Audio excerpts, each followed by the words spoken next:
Welcome to जिस्तूर academy. Class 9 की आज की वीडियो में हम कंटिन्यू करने वाले हैं चैप्टर 10 सर्कल की थ्योरम्स को। लास्ट वीडियो में हमने थ्योरम 7 तक का सेक्शन कंप्लीट कर लिया था। आज हम स्टार्ट करेंगे थ्योरम 8 के साथ। क्या है theorem 8? The angle subtended bye an arc at the centre is double the angle subtended bye it at any point on remaining part of the circle. यहां आपसे कहा गया कि किसी आर्क के थ्रू अगर किसी सर्कल में एक आर्क सेंटर पर कोई एंगल बनाए तो वो जो एंगल होता है वो अदर पार्ट ऑफ सर्कल पर उसी आर्क से बनने वाले एंगल के डबल के इक्वल होता है। इस थ्योरम को प्रूव करने के लिए हम 3 केसेस को साथ लेके चलेंगे, केस 1, केस 2, केस 3। केस 1 में PQ एक माइनर आर्क है, केस 2 में PQ सेमी सर्कल है और केस 3 में PQ एक मेजर आर्क है। अगर आप देखना चाहें कि इन तीनों केसेस में आपको गिवन क्या है, आपको गिवन है an arc PQ of a circle subtended angles POQ at the centre O and PAQ at a point A on the remaining part of the circle. ये PQ आर्क सेंटर पर एक angle बना रही है और उस angle को क्या कहा जा रहा है? Angle POQ। और यही PQ आर्क जोन सी है ये सर्कल के रिमेनिंग पार्ट पर भी एक एंगल बना रही है जिसे कहा जा रहा है एंगल PAQ। सिमिलरली केस 2 में भी PQ आर्क जो है वो सेंटर पर एक एंगल बना रही है जिसे कहा जाएगा एंगल POQ और सर्कल के अदर पार्ट पर भी एक एंगल बना रही है जिसे कहा जा रहा है एंगल PAQ। केस 3 में PQ जो कि एक मेजर आर्क है उसने सेंटर पर भी एक एंगल बनाया, राइट, और सर्कल के अदर पार्ट पर भी एक एंगल बनाया, एंगल PAQ।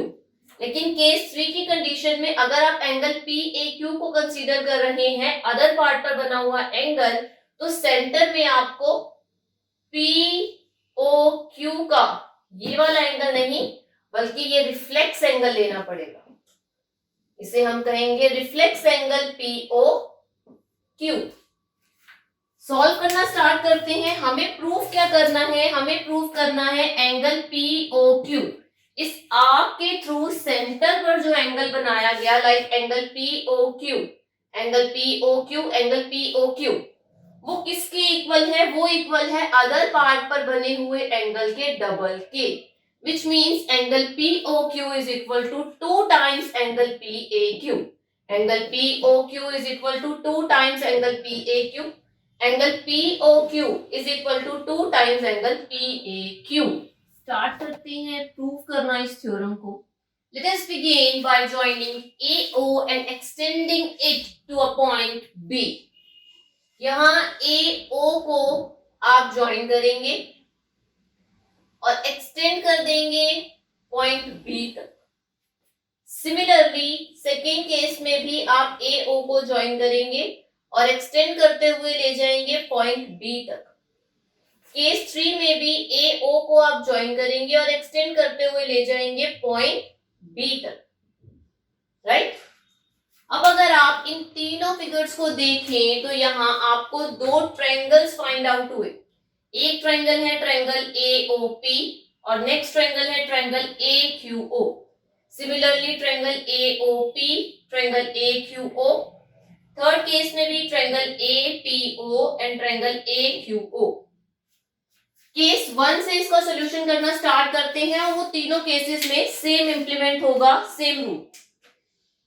केस 1 में अगर आप देखें तो ये ट्रायंगल AOP में AO और और PO दोनों इक्वल हो जाएंगे। क्यों? क्योंकि रेडियाई है सेम सर्कल के। सॉल्यूशन में सबसे पहले हम लिखेंगे in triangle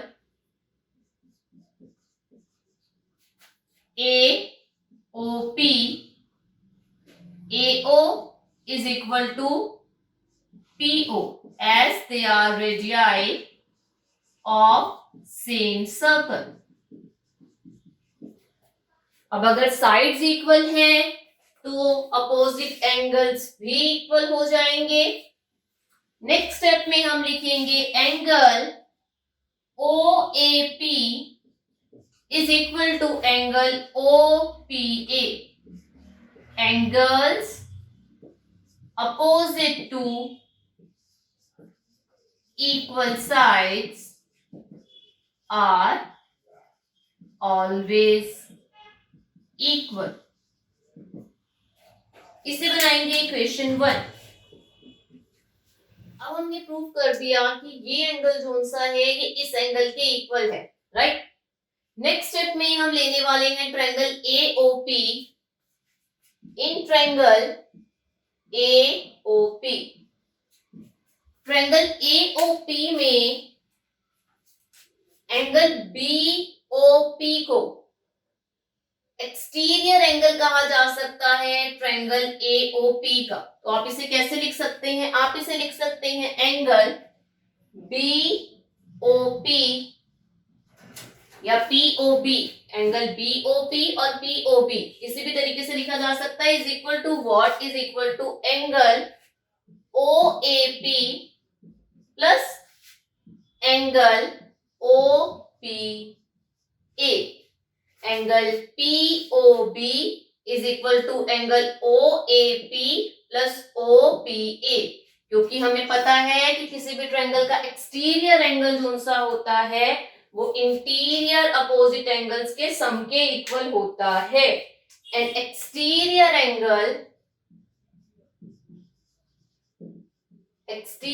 angle of a triangle is equal to sum of interior opposite angles, right? अब इन दोनों एंगल्स को हम ऑलरेडी इक्वल प्रूव कर चुके हैं, राइट, इक्वेशन 1 में। सॉल्यूशन के लिए या प्रूव करने के लिए हमें एक ये एंगल चाहिए और एक ये एंगल चाहिए। तो मैं एंगल OPA को रिप्लेस करने वाली हूं एंगल OAP से। नेक्स्ट स्टेप में आप क्या लिखेंगे? नेक्स्ट स्टेप में आप लिखेंगे एंगल BOP या POB is equal to what? Angle OAP plus angle OAP from equation 1। Now we can write angle BOP is equal to 2 times angle OAP। इसे बनाएंगे हम इक्वेशन 2। अब आपने इस ट्रायंगल में इसे एक्सटीरियर एंगल लेकर इस एंगल को इस एंगल के डबल के इक्वल प्रूव कर दिया। सिमिलरली अगर हम ये वाला ट्रायंगल लें तो इस ट्रायंगल में ये एक्सटीरियर एंगल होगा, राइट। तो आप यहां लिखेंगे सिमिलरली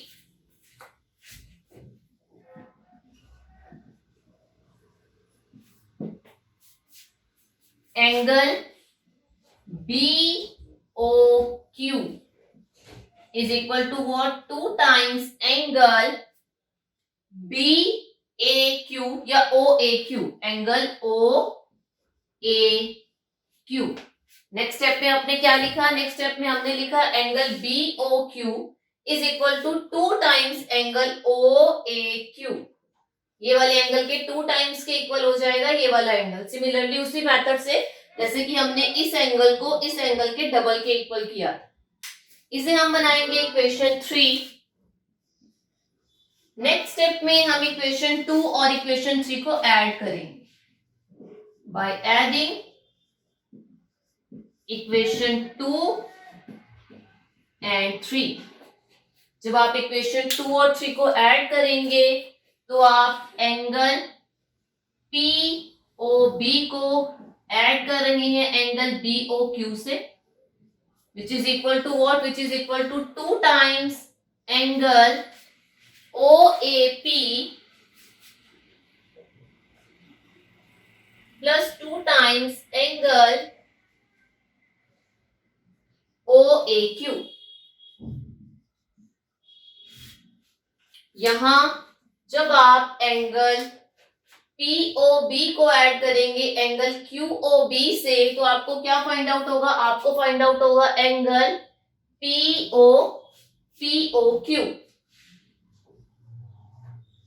दोनों के साथ 2 है, कॉमन आ गया, ब्रैकेट में आ जाएगा OAP प्लस एंगल OAQ।